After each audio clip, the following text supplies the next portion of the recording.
राजस्थान की रेत अपने अंदर इतिहास ही नहीं, कुछ चीखें भी दबाई हुई है। ये कहानी है 40 साल पुरानी एक हवेली की। कहानी शुरू करने से पहले अगर आप भी हॉन्टेड स्टोरीज़ में इंटरेस्ट रखते हैं तो चैनल को सब्सक्राइब ज़रूर कीजिएगा और स्टोरी पसंद आए तो एक लाइक ज़रूर कर दीजिएगा। तो आज की कहानी शुरू करते हैं। आज की कहानी है 40 साल पुरानी एक हवेली की, जहाँ से आज भी लोगों की चीखें सुनाई देती हैं। ये कहानी है बीकानेर से 20 किलोमीटर दूर एक गांव है गुड़िया, जहाँ पर एक बहुत ही पुरानी हवेली है। इस हवेली को ठाकुर कोठी के नाम से जाना जाता है।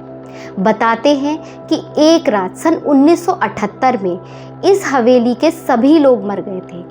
सभी की मौत एक साथ हो गई थी एक ही रात में। बताते हैं कि इस हवेली की मालकिन रमाबाई जो थी वो तांत्रिक विद्याओं पर विश्वास रखती थी। वो कुछ ऐसे अनुष्ठान करती थी।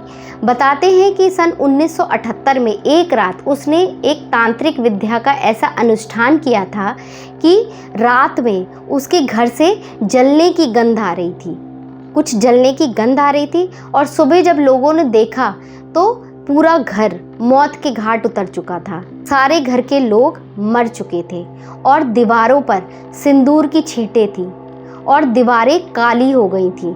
रमाबाई जो थी वो तांत्रिक विद्याओं पर विश्वास करती थी। एक बार क्या होता है, सन 1993 में आलोक श्रीवास्तव नाम का एक लड़का होता है।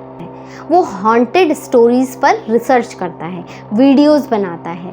तो वो तय करता है कि वो उस कोठी में, उस हवेली में जाएगा जहाँ पर रमाबाई और उसके परिवार की मौत हुई थी। लोग बताते हैं उस हवेली से आज भी चीखों की आवाज़ सुनाई देती है। वो तय करता है कि वह वहाँ जाकर रिसर्च करेगा कि उस हवेली में कोई आत्मा है या सिर्फ ये अफवाह है।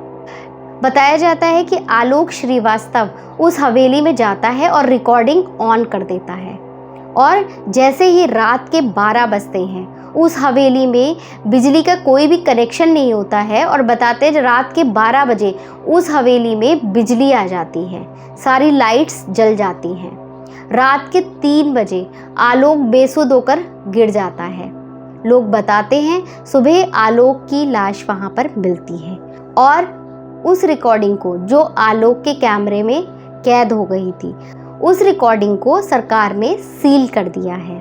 बताया जाता है उस रिकॉर्डिंग में रमाबाई कहती हुई सुनाई देती है कि तुमने इस घर में आने की इजाज़त नहीं ली। उस रिकॉर्डिंग को सील कर दिया गया है और उस घर को बंद कर दिया गया है। गांव के लोगों ने उस घर के चारों तरफ लाल डोरी बांधकर और नींबू मिर्च लटकाकर वहां पर रखा हुआ है ताकि घर की आत्मा गांव में बाहर ना आ जाए, इसलिए लोग ऐसा मानते हैं। अगली बार आप भी अगर किसी ऐसी हवेली के सामने से गुजरें, एक बार मुड़ के देखिएगा कि कोई औरत आपको तो नहीं देख रही। अगर आप भी इसी तरीके की हॉन्टेड स्टोरी सुनना चाहते हैं तो मेरे चैनल हॉन्टेड सच को ज़रूर सब्सक्राइब करें, क्योंकि इस चैनल पर मैं लाती हूँ नई नई हॉन्टेड रियल स्टोरी। तो मिलते हैं एक नई डरावनी कहानी के साथ। हॉन्टेड सच सब्सक्राइब करना मत भूलिएगा।